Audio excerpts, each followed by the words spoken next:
Oke, selanjutnya kita masuk ke part 2 dari materi pengembalian atas modal yang diinvestasikan dan analisis profitabilitas. Yang selanjutnya itu mengenai materi analisis return on net operating asset. Jadi, return on net operating asset atau RNOA ibarat sebuah ukuran yang menunjukkan seberapa pintar sebuah perusahaan itu memutar hartanya untuk mendapatkan laba.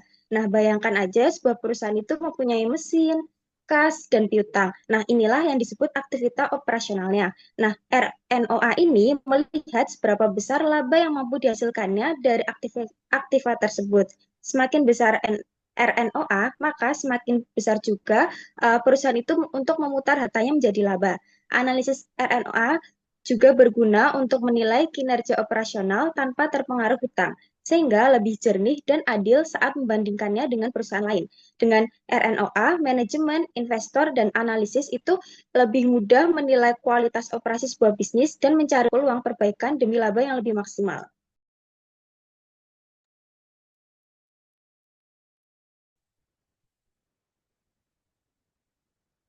Yang selanjutnya yaitu rincian RNOA dan hubungan margin laba dan turnover aset. Mau tahu rahasia kenapa dua perusahaan dengan laba sama bisa punya efisiensi berbeda?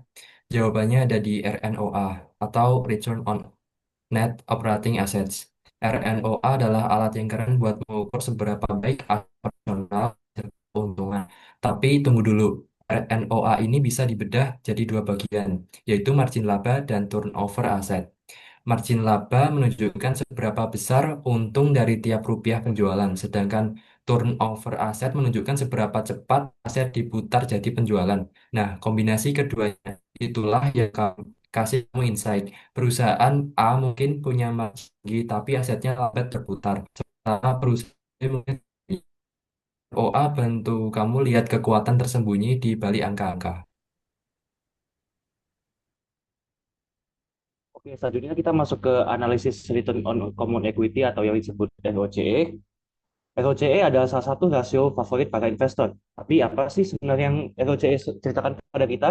Jadi untuk rumus ROCE sendiri adalah net income for common stockholder dibagi dengan average common equity. Sederhananya, ROCE mengukur seberapa efisien perusahaan menghasilkan laba dari ekuitas pemegang saham biasa. ROCE khusus pada pemilik saham biasa. Jadi, kalau perusahaan punya saham preferen, kita singkirkan dulu dividen dari laba bersih. Kenapa ROCE penting? Karena ini membantu investor menilai apakah manajemen mampu memberikan pengembalian yang layak atas modal yang kita tanam. Berbeda dengan ROA atau ROIC, ROCE tidak peduli pada utang.